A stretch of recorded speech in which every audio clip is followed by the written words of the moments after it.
नमस्कार। वज्र विद्या में आपका हार्दिक स्वागत है। तो जैसा कि पिछले वीडियो में हमने नोड.js को इंस्टॉल किया था और हम अपने पहला प्रोग्राम टर्मिनल के अंदर एग्जीक्यूट किए थे, है ना। तो यदि अभी तक आपने इस वीडियो को वॉच नहीं किया है तो ऊपर आई बटन पर सजेशन दे रहा है, वहां जाके आप चेकआउट कर सकते हैं। ठीक है, तो आइए इस वीडियो को स्टार्ट करते हैं और आज हम पढ़ने वाले हैं डेटा टाइप, है ना। तो देखते हैं कि जेएस के अंदर डेटा टाइप होता क्या है और उसके कितने टाइप है। ठीक है, तो आइए। ठीक है, अब ये डेटा टाइप होता क्या है। तो सीधी सी बात है, डेटा टाइप ये बताता है कि किसी वेरिएबल के अंदर आपने जो वैल्यू स्टोर किया है उस वैल्यू का टाइप क्या है, नेचर क्या है ना। तो यहाँ डेटा टाइप ये बताता है कि किसी वेरिएबल के अंदर आपने जो वैल्यू स्टोर किया है उस वैल्यू का टाइप क्या है, उसका नेचर क्या है। फॉर एग्जाम्पल यहाँ पे मैंने एक वेरिएबल लिया है, let a is equal to, यहाँ पे क्या स्टोर है मेरे भाई, 10 स्टोर। क्या स्टोर है, 10 स्टोर है। अब ये बताइए कि आपने कौन सी वैल्यू किस वेरिएबल में स्टोर किया है। तो हम कहेंगे सर ये जो 10 वैल्यू है इसको इस ए वेरिएबल के अंदर क्या किया है, स्टोर किया है। अच्छा ठीक है, ये जो आपने वैल्यू स्टोर किया है इस वैल्यू का नेचर कैसा है। तो कहेंगे सर ये जो है ये क्या है, एक तरीके का नंबर है। क्या है, नंबर है। मतलब आपने इस ए वेरिएबल के अंदर किस टाइप का डेटा स्टोर किया है, एक नंबर टाइप का डेटा स्टोर किया है। तो यहाँ डेटा टाइप क्या बता रहा है कि आपने जो भी वैल्यू वेरिएबल के अंदर स्टोर किया है उस वैल्यू का टाइप क्या है, उसका नेचर क्या है। तो इस वैल्यू का टाइप क्या है, एक नंबर है ना। तो यदि हमें इस वेरिएबल का डेटा टाइप चेक करना हो तो डेटा टाइप चेक करने के लिए मैंने बताया था क्या लिखते हैं, टाइप ऑफ लिखते हैं ना। तो मैंने कहा इसको कंसोल के अंदर प्रिंट कर लेते हैं कि इस ए वेरिएबल का डेटा टाइप क्या है। तो मैंने लिखा कंसोल डॉट लॉग और यहाँ पे क्या फिल किया, टाइप, टाइप ऑफ क्या फिल कर देते हैं, ए। तो ये क्या बताएगा भैया कि इस वेरिएबल का डेटा टाइप क्या है ना। तो क्या प्रिंट करेगा, ये प्रिंट करेगा भैया नंबर। क्या प्रिंट करेगा, नंबर, क्योंकि उस वेरिएबल का जो डेटा टाइप है वो क्या है, नंबर है। अब मान लीजिए कि इस वेरिएबल के अंदर हम क्या करने वाले हैं, वैल्यू को अपडेट करने वाले हैं। ठीक है ना। हाँ, तो मैंने कहा a इज इक्वल टू, इस बार हमने क्या स्टोर कर दिया है, इस बार मैंने हेलो स्टोर किया। क्या हेलो स्टोर किया, हेलो स्टोर कर दिया। अब ये बताइए इस वेरिएबल के अंदर जो भी आपने वैल्यू अपडेट किया है वो किस टाइप का वैल्यू है। तो कहेंगे ये जो है वो क्या है, स्ट्रिंग है। क्या है, एक स्ट्रिंग है। तो जब भी आपको कोई भी वैल्यू सिंगल कोट्स या डबल कोट्स में मिल जाए तो समझ जाना वो क्या है मेरे भाई, एक स्ट्रिंग है। क्या है, एक स्ट्रिंग है। मतलब इस ए वेरिएबल में इस बार आपने क्या स्टोर कर दिया, एक स्ट्रिंग स्टोर किया, है ना। अब अगर हमें इसका डेटा टाइप अगर प्रिंट करना हो तो हम कैसे प्रिंट करेंगे, तो हम लिखेंगे टाइप ऑफ। ठीक है, हाँ टाइप ऑफ ये एक ही में है, अलग अलग नहीं है। ठीक है, फिर हमने ए फिल कर दिया। तो अब बताइए क्या प्रिंट होगा। तो इस बार जो हमारा प्रिंट होगा वो क्या होगा, एक स्ट्रिंग होगा। फिर मैंने कहा ए की वैल्यू इस बार हम चेंज करके इसमें क्या स्टोर कर दिया, हमने ट्रू स्टोर कर दिया। अब बताइए इस डेटा को आपने जो स्टोर किया है इस डेटा का टाइप क्या है, इसका नेचर कैसा है। तो बहुत लोग कहेंगे ये एक स्ट्रिंग है। नहीं, ये स्ट्रिंग नहीं। क्या ये सिंगल कोट्स या डबल कोट्स के अंदर है, नहीं। अगर सिंगल कोट्स डबल कोट्स के अंदर नहीं है और ये ट्रू वैल्यू है तो ये कैसा है, एक बूलियन वैल्यू। क्या है मेरे भाई, एक बूलियन वैल्यू है। और बूलियन का जो डेटा होता है ये ट्रू या फॉल्स होता है। ठीक है, हाँ। मतलब इस ए वेरिएबल के अंदर आपने जो वैल्यू स्टोर किया उसका कैसा टाइप है, एक बूलियन है। ठीक है, अगर इसका आप डेटा टाइप चेक करेंगे तो क्या प्रिंट होगा, बूलियन प्रिंट होगा। तो सीधी सी बात है, देखो यहाँ पे कि स्टार्टिंग में आपने ए वेरिएबल के अंदर क्या स्टोर किया था, 10 स्टोर किया था। मतलब इस डेटा का जो टाइप था वो कैसा था, नंबर था। फिर आपने चेंज कर दिया तो अब इस वेरिएबल का डेटा टाइप क्या हो गया, एक स्ट्रिंग हो गया। फिर आपने वैल्यू चेंज किया तो इस वेरिएबल का डेटा टाइप क्या हो गया, बूलियन होगा। इससे हमें एक बात तो समझ में आ गया है कि जेएस के अंदर किसी भी वेरिएबल का डेटा टाइप किस पे डिपेंड कर रहा है, वैल्यू पे डिपेंड कर रहा है। किसी भी वेरिएबल का डेटा टाइप किस पे डिपेंड कर रहा है, वैल्यू पे डिपेंड कर रहा है कि आपने किस टाइप के वैल्यू उस वेरिएबल के अंदर स्टोर किया है ना। तो वैसे देखा जाए तो और जो दूसरी लैंग्वेज जैसे जावा हो गई, है ना, सी लैंग्वेज हो गया, तो यहाँ पर किसी भी वेरिएबल का डेटा टाइप हम पहले ही डिफाइन कर देते हैं, है ना। जैसे हमने फिल कर दिया, अगर इंट जी जावा की बात कर, अगर हमने इंट इक्वल टू कर दिया इस तरीके से, तो यहाँ पे आपको मस्ट, आपने जो ये काम किया ना, ये इंट है, इसका मतलब बता रहा है कि आपने इस वेरिएबल के अंदर हमेशा क्या स्टोर करोगे, 10, मतलब इंटीजर स्टोर करोगे। ठीक है, इसके अलावा कुछ भी स्टोर नहीं कर सकते।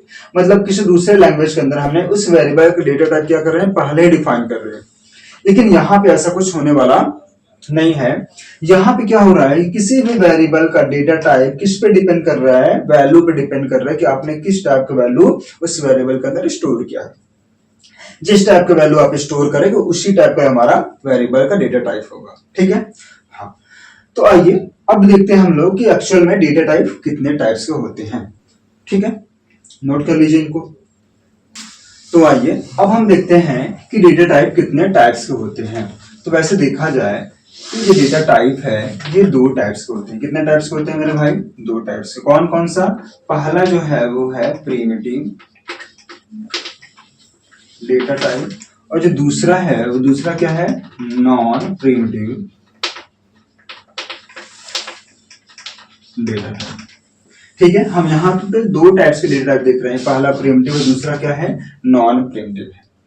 अब देखो, जो प्रिमिटिव डेटा टाइप है ना, ये बिल्ट इन डेटा है जेएस के अंदर, मतलब प्रीडिफाइंड डेटा टाइप है। ठीक है, और जितनी भी प्रिमिटिव डेटा टाइप कैटेगरी के अंदर आते हैं वो हमेशा सिंगल वैल्यू स्टोर करते हैं, है ना। तो जब भी आप कभी देखो किसी वेरिएबल के अंदर अगर सिंगल वैल्यू स्टोर है तो वो किस कैटेगरी के अंदर आएगा?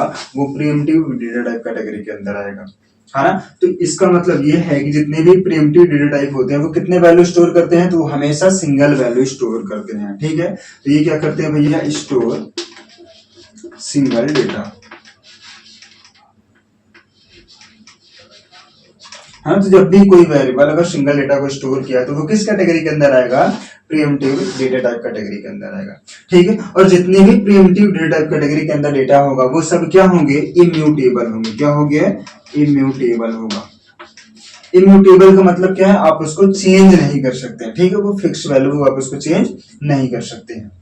ठीक है, और ये हमेशा क्या प्रोवाइड करते हैं? ये हमेशा, ठीक है,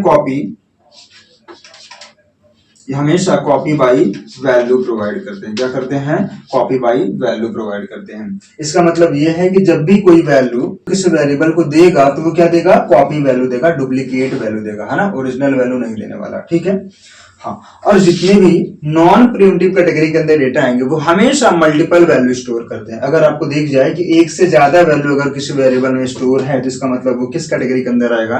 नॉन प्रिमिटिव डेटा कैटेगरी के अंदर आएगा। इसका मतलब ये हुआ है कि ये क्या करते हैं भैया? स्टोर करते हैं क्या? Multiple value. ठीक है, ये क्या करते हैं भैया? मल्टीपल वैल्यू को स्टोर करते हैं। और ये जो होते हैं ये क्या होते हैं? म्यूटेबल होते हैं। क्या होते हैं? म्यूटेबल होते हैं। म्यूटेबल का मतलब क्या? चेंजेबल होते हैं, इनको हम चेंज कर सकते हैं, है ना। तो प्रिमिटिव टाइप, है ना, तो नॉन प्रिमिटिव टाइप के जो डेटा होते हैं उनको क्या कर सकते हैं? हम चेंज कर सकते हैं, और ये हमेशा कॉपी बाई रेफरेंस प्रोवाइड करते हैं। क्या करते हैं? कॉपी बाई रेफरेंस प्रोवाइड करते हैं। इसका मतलब यह है कि जब भी कोई वेरिएबल किसी दूसरे वेरिएबल को वैल्यू देगा तो वो क्या देगा? उसका रेफरेंस प्रोवाइड करेगा, कॉपी वैल्यू प्रोवाइड करने वाला नहीं है। ठीक है ना। हाँ, तो ये हमारा हो गया प्रिमिटिव डेटा टाइप, और ये क्या है? Non primitive data type. और जितने भी प्रिमिटिव डेटा टाइप होते हैं वो हमेशा कहाँ स्टोर होते हैं? वो हमेशा मेमोरी के अंदर स्टैक में स्टोर होते हैं। कहाँ पे स्टोर होते हैं? स्टैक के अंदर स्टोर होते हैं। और जितने भी नॉन प्रिमिटिव कैटेगरी के डेटा टाइप होते हैं वो हमेशा कहाँ स्टोर होंगे? हीप के अंदर स्टोर होंगे। किसके अंदर होंगे स्टोर? हीप के अंदर स्टोर होंगे। और ये कहाँ पे स्टोर होंगे? स्टैक के अंदर स्टोर होंगे। बात समझ आ रही है? इसको नोट कर लीजिए। तो आइए अब हम देखते हैं कि प्रिमिटिव डेटा टाइप के अंदर कौन कौन से डेटा टाइप आएंगे, है ना। तो यहाँ पे जो पहला आपका डेटा टाइप है वो क्या है? नंबर। जैसा कि हम सभी जानते हैं, जैसे 5 हो गया, 7 हो गया, इनफाइनाइट हो गया, है ना। तो ये सब क्या है? एक नंबर है। दूसरा जो डेटा टाइप आएगा वो क्या आएगा? एक स्ट्रिंग आएगा। क्या आएगा? एक स्ट्रिंग होगा, है ना। यदि हम सिंगल कोट्स या डबल कोट्स के अंदर कोई भी वैल्यू स्टोर कर देते हैं तो वो क्या एक तरीके से हमारा स्ट्रिंग है, जैसा कि हमने देखा है। वैसे तीसरा जो आपके पास डेटा टाइप है वो क्या है? बुलियन है। क्या है मेरे भाई? बुलियन। बुलियन के अंदर कौन कौन सी वैल्यू आएगी? बुलियन के अंदर सिर्फ एक ट्रू आएगा, है ना, और क्या आएगा? एक फॉल्स वैल्यू आएगा। ठीक है, सिर्फ दो वैल्यू आएगा, एक ट्रू और फॉल्स। बुलियन के अंदर सिर्फ दो वैल्यू हमें मिलेगा, एक ट्रू वैल्यू मिलेगा और एक फॉल्स वैल्यू मिलेगा। ठीक है, चौथा जो आपके पास है वो क्या है? नल।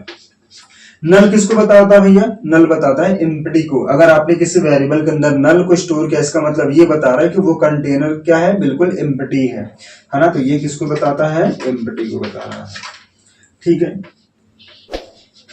पांचवा जो आपके पास है वो क्या है? अनडिफाइंड। क्या है? अनडिफाइंड। अनडिफाइंड बताता है अनइनिशियलाइज्ड वेरिएबल। ये क्या बताता है भैया? अनइनिशियलाइज्ड वेरिएबल। ठीक है, ठीक है। तो ये क्या बता रहा है? ये अनइनिशियलाइज्ड वेरिएबल को बताते हैं। वैसे छठा आपके पास है जो बिग इंट है। छठा क्या है? बिग इंट है। बिग इंट क्या है? मतलब बिग इंट का मतलब क्या है? लार्ज अमाउंट ऑफ डेटा, जिसको हम काउंट ही नहीं कर सकते। बहुत बड़ी, जिसकी लेंथ बहुत ज्यादा है, जिसको हम काउंट भी नहीं कर सकते, मतलब बहुत बड़ी लार्ज अमाउंट ऑफ नंबर को हम क्या कहेंगे? बिग एंड कहेंगे ना। अब बहुत लोग क्या करते हैं कि 10 लेंथ का एक नंबर ले लेंगे, 20 लेंथ का एक नंबर ले लेंगे ना, उसका डेटा चेक करते हैं कि हाँ इसका बिग एंड है कि नहीं है। तो उस केस में तो आपको हमेशा नंबर ही मिलने वाली है ना। तो अगर आपको बिग एंड है ना, लार्ज अमाउंट ऑफ नंबर को अगर रिप्रेजेंट करना होगा तो हम जैसे मान लो लिख देते हैं। तो इस तरीके से मैंने 45 लिख दिया, तो 45 एक तरीके से क्या है? मेरा नंबर है। लेकिन अगर हमें इसको बिग एंड के फॉर्म में कन्वर्ट करना होगा तो यहाँ पे लास्ट में क्या लगा देंगे? नीचे एन लगा दिया। क्या लगा दिया? एन लगा दिया। वैसे ही 0 एन भी क्या है हमारे पास? बिग एंड है ना। मैंने 7 एन फिल किया, ये भी क्या एक तरीके से लार्ज अमाउंट ऑफ नंबर है। तो लास्ट में जो एन लगा है वो किसको बता रहा है? इस तरीके से लार्ज अमाउंट ऑफ नंबर को बता रहा है। ठीक है। हाँ, वैसे ही सातवां जो है, सातवां मेरे भाई क्या है? सिंबल। क्या है? सिंबल। इनका यूज करते हैं यूनिक आईडी को जनरेट करने के लिए। क्या करने के लिए? इनका यूज करते हैं जनरेट यूनिक आईडी। ठीक है, इनका जो यूज करते हैं यूनिक आईडी को जनरेट करने के लिए करते हैं। चलिए अब आइए हम देखते हैं नॉन प्रिमिटिव डेटा टाइप। तो अगर नॉन प्रिमिटिव डेटा टाइप देखना है तो उसके अंदर कौन कौन सा आएगा? तो उसके अंदर जो पहला मिलेगा हमें वो मिलता है ऑब्जेक्ट। क्या मिलेगा? ऑब्जेक्ट मिलेगा।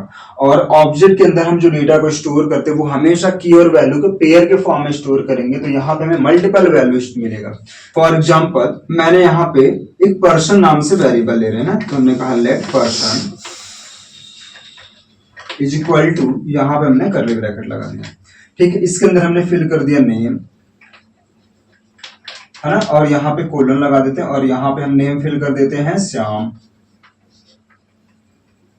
ठीक है, कॉमा लगा दिया और यहाँ पे हमने क्या फिल किया? एज फिल कर दिया और हमने फिल किया 34 फिल कर दिया। तो देखो हमने यहाँ पे दो वैल्यू को स्टोर किया, की और वैल्यू के पेयर के फॉर्म में, है ना। तो ये क्या है? हमारा एक तरीके से ऑब्जेक्ट है। तो ये हुआ ना, मल्टीपल वैल्यू आपने स्टोर किया है। हाँ, वैसे दूसरा अगर देखा जाए तो दूसरा क्या है मेरे भाई? एरे है। क्या है? एरे है। फॉर एग्जाम्पल अगर स्क्वायर ब्रैकेट लिया मैंने यहाँ पे 7 8 9 स्टोर कर दिया, तो बताइए इस डब्बे के अंदर, इस एरे के अंदर कितने वैल्यू आपने स्टोर किया है? 3 वैल्यू स्टोर किया है ना। तो ये क्या एक तरीके से मेरा एरे हो गया, है ना। अब वैसे देखा जाए तो एरे का भी क्या है? एक तरीके से मेरा ऑब्जेक्ट ही है। ठीक है, तो वैसे एरे लिखने की नीड नहीं है, अगर आप चाहो तो लिख सकते हो। तो ऑब्जेक्ट हो गया, एरे हो गया, लेकिन एरे का जो डेटा टाइप है वो क्या है? ऑब्जेक्ट है। और जो तीसरा आपके पास है वो क्या है मेरे भाई? वो फंक्शन है। क्या है? फंक्शन। समझ आ रही है? हाँ, तो नॉन प्रिमिटिव कैटेगरी के अंदर एक ऑब्जेक्ट हो गया, एक एरे हो गया, दूसरा क्या है मेरे पास? फंक्शन है। ये तीनों किस कैटेगरी के अंदर आएंगे? नॉन प्रिमिटिव डेटा के अंदर। अगर कोई भी डेटा टाइप, अगर कोई भी डेटा नॉन प्रिमिटिव कैटेगरी के अंदर आए, इसका मतलब यही कि वो मल्टीपल वैल्यू को स्टोर करे हैं, है ना।